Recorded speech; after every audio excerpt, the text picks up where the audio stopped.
Review mission এটা হলো আমাদের যে আইএমএফের প্যাকেজটা আছে $4.7 বিলিয়ন। আমরা যেটা পেয়েছি এখন থার্ড ট্রান্স, এটা আমরা উই আর এক্সপেক্টিং $1.1 বিলিয়ন মতো। যাই হোক, ওরা দেখে রিপোর্ট করে দ্যাট ইজ রিজ।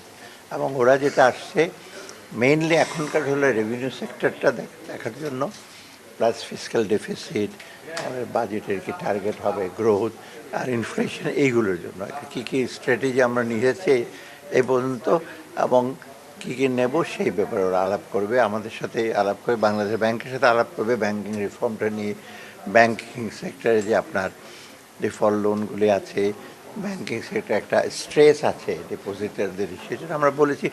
মোটামুটি আমি হ্যাভ আর্গিউড যে আমাদের স্টেবিলাইজেশন, স্থিতিশীলতা কিন্তু অনেকটা ফিরে আসছে, সম্পূর্ণ আসে নাই, কিন্তু ডেফিনেটলি এখন is a time for investment আর foreign donors to come in. আপনি দেখবেন ফরেন এক্সচেঞ্জ রেটটা আগের মতো ওঠানামা করছে না। তারপরে ব্যাংকিং, বেশ কটা ব্যাংক মোটামুটি আপনার কিছুটা লিকুইডিটি সাপোর্ট লাগছে, কিন্তু ইসলামী ব্যাংক যেটা সবচেয়ে বড় ব্যাংক মোটামুটি কিন্তু কিছুটা ফিরে আসছে, এবং ইসলামী ব্যাংক সব প্রাইভেট ব্যাংকের মধ্যে বিগেস্ট ওয়ান। আর বাকিগুলো আস্তে আস্তে আমরা চিন্তা করছি তো ফিরে আসবে। আর রেমিটেন্স স্যাটিসফ্যাক্টরি, খুবই ভালো। তারপরে আপনার এক্সপোর্ট গ্রোথও কিন্তু কম না, ইম্পোর্টটা একটু কম আছে, তবু আগের চেয়ে একটু বেড়েছে। মূলধনী যন্ত্রপাতি একটু কম আসছে, সেটা হয়তো কিছু রেস্ট্রিকশন আছে, বাট এটা আমরা চিন্তা করছি এটা কী করা যায়। সার্বিকভাবে এটা হলে তারা থাকবে কিছুদিন।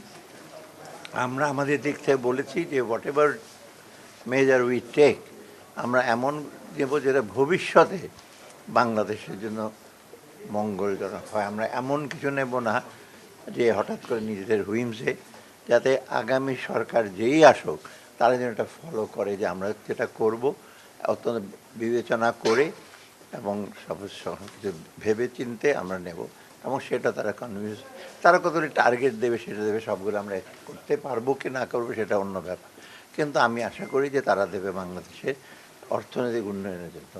এটি সত্যি আমাদের এক্সট্রা ফান্ড। তো আমরা যেটা 4.7 বিলিয়ন আমরা তো ইসে আবার আমরা এখন আবার এক্সট্রা পাবো, সেটা বলবে, জানবে। এখন কথাবার্তা হওয়ার পর এক্সট্রা কত চাইবো আমরা বলবো।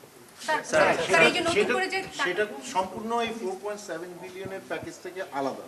কোনটা? সেটা এক্সট্রা চাইবো না, এখন তো 4.7 বিলিয়ন এখানেই আমরা আলাপ আলোচনা করে বলে চলমানটা। আবার আমরা বলবো যে আমাদের আরও কিছু দরকার হবে, যেটা সেটা বলবো, কারণ 4.7 মিলিয়ন তো জাস্ট এই ফার্স্ট এই যে প্যাকেজে, কিন্তু আমরা যে রিফর্ম করতে যাচ্ছি সেটার তো অনেক কস্ট এন্টেল হবে। আমরা অনেক কিছু রিফর্ম করতে যাচ্ছি ব্যাংকিং সেক্টরে, রেভিনিউ সেক্টরে, তবে এইগুলির জন্য আমার ফান্ড লাগবে, তো বাইরের ফান্ড, এবং আমাদের ট্রেড ডেফিসিট যদি হয়, কারেন্ট অ্যাকাউন্ট ব্যালেন্স অবশ্য ঠিক আছে, সেগুলোর জন্য আমার ফান্ড লাগবে, এগুলো আমরা চাইবো। ওয়ার্ল্ড ব্যাংক অলরেডি চেয়েছি, আমরা এক্সপেক্ট করছি সর্বসকলে যেন ওয়াশিংটন ডিসিতে কথা বলে আসি, এবার $6 বিলিয়ন আমরা এক্সট্রা এক্সপেক্ট করছি।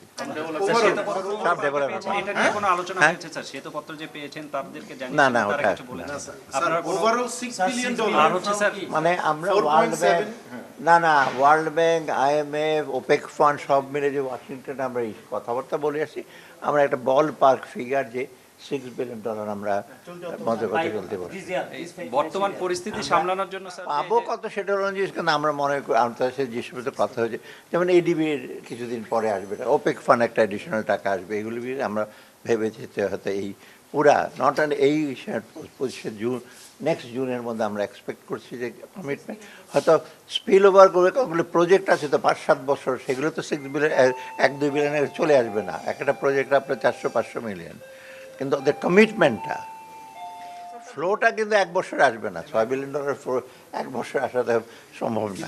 কনফিউশন থেকে যাচ্ছে যে 4.7 বিলিয়নের যে চলমান প্রজেক্ট, এখান থেকে 1.1 বিলিয়ন যদি আমরা নেক্সট এই চাঙ্ক এই ইনস্টলমেন্টে পাই, তাহলে আমাদের ওইখানে অলমোস্ট 3 বিলিয়ন চলে আসতেছে। আর যে রিমেইনিং বাকিটুক তো 2026 পর্যন্ত যাবে না। না, ওরা আবার মার্চের দিকে আবার মিশন আসবে, তো ওটার জন্য এটা তো আগামী সাথে ফেব্রুয়ারি মার্চে টাকা দেবে, আবার পরেরটার জন্য আবার তখন রিভিউ থাকবে। স্যার, আর্থিক খাতে স্থিতিশীলতার কথা বলেছেন স্যার, এই যে নতুন করে যে 22,000 কোটি টাকা স্যার ছাপানো হলো, এই বিষয়টা নিয়ে কিছু বলেছে কিনা স্যার?